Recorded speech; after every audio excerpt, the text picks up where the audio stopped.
Question LCM और LCM पे आधारित है। क्वेश्चन कह रहा है कि पूर्णांकों के निम्नलिखित युग्मों के एचसीएफ और एलसीएम ज्ञात कीजिए। यानी कि दो पूर्णांक दिए हुए हैं, इसमें एक 26 है और दूसरा 91 है। ठीक है, इसका एचसीएफ और एलसीएम निकालना है तथा इसकी जांच कीजिए कि दो संख्याओं का गुणनफल एचसीएफ और एलसीएम होता है। इनका जो गुणनफल होता है, ठीक है ना, यानी दो संख्याओं का जो गुणनफल है वो एचसीएफ और एलसीएम यानी कि लसा और मसा के गुणनफल के बराबर होता है। ठीक है ना, ये हमको ज्ञात करना है और उत्तर की जांच करना है। देखिए 26 का पहले हम क्या करेंगे, अभाज्य गुणनखंड करेंगे। 2 से 13 बार में जाएगा, 13 से 1 बार में जाएगा। अब 91 का करते हैं। 91 का अगर हम अभाज्य गुणनखंड करेंगे तो 7 से 13 बार में जाएगा और ये 13 से 1 बार में जाएगा। ये क्लास 10 का क्वेश्चन दिया गया है बुक में, एनसीईआरटी में। 26 का अभाज्य गुणनखंड कितना आया है, 2 और 13।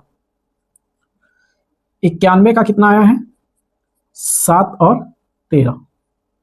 ठीक है, अब इसका लॉसा क्या होगा, पहले मौसा निकालते हैं फिर लॉसा निकालते हैं, क्योंकि पहले मौसा बोला है, उससे कोई दिक्कत नहीं है, कोई भी निकाल सकते हैं। मौसा बराबर, मौसा कैसे निकाला जाता है, इन दोनों में, ठीक है ना, जो अभाज्य गुणनखंड आया है दोनों में जो मिलता है, यानी 13 और 13 दोनों में मिल रहा है, तो यही हमारा मौसा हो जाता है। अब कोई संख्या नहीं मिल रही है, ठीक है। अब लॉसा निकालते हैं।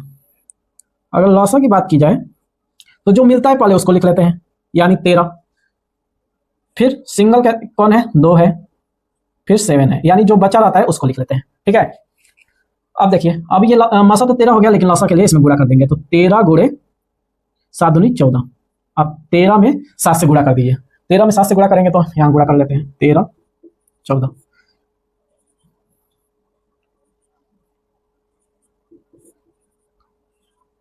182, यानी कि लॉसा कितना आया, 182।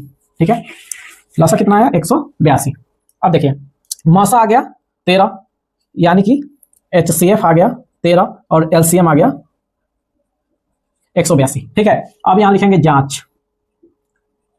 जांच, जांच कैसे करेंगे, बोला है कि इसकी जांच कीजिए, यानी उत्तर की जांच कीजिए। अब उत्तर की जांच करने के लिए लिखेंगे पहली संख्या गुणे दूसरी संख्या, यानी कि पहली संख्या गुणे दूसरी संख्या बराबर में लॉसा गुणे मौसा। पहली संख्या क्या है, 26 है, दूसरी संख्या 91 है। हमारा लॉसा कितना आया था, 182, और मौसा कितना आया था, 13, यानी कि एलसीएम 182 और एचसीएफ 13 आया था। पहली संख्या ये हो गई और दूसरी संख्या ये हो गई। ठीक है, अब इन दोनों का गुणा करने पर जो भी यहां आएगा, इन दोनों का गुणा करने पर भी वही आना चाहिए। अगर ये दोनों बराबर आते हैं तब तो हमारा क्वेश्चन का जो आंसर आया है वो सही है, यानी 13 और 182 सही है। तो 26 में 91 से गुणा करिए। 26 में अगर 91 से हम गुणा करते हैं तो चलिए कर ही लेते हैं। 26 में 91 से गुणा, ये हो जाएगा 6 2 6 9 14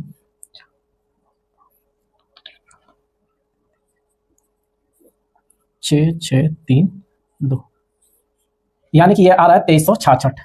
2366 बराबर 182 में आप 13 से गुणा करते हैं, 182 में 13 से, तो 182 में 13 से गुणा करिए। 3 दूनी 6, 8 के 24 के 4 हासिल 2, 3 एकम 3 और 2 5, 2 8 1 6 6 8 5 13 3 और 1 1 2, 2366, यानी यहां भी हो जाएगा 2366। ठीक है, यानी कि दोनों हमारा क्या आ गया, बराबर आ गया। जब बराबर आ गया तो हम यहां लिखेंगे अतः हमारा उत्तर सही है, सही है। ठीक है, अतः हमारा उत्तर सही है, ये उत्तर की जा चुकी है। ठीक है, तो इस तरह से इस टाइप का क्वेश्चन किया जाता है। एक एक क्वेश्चन इसी टाइप में आता रहेगा हर से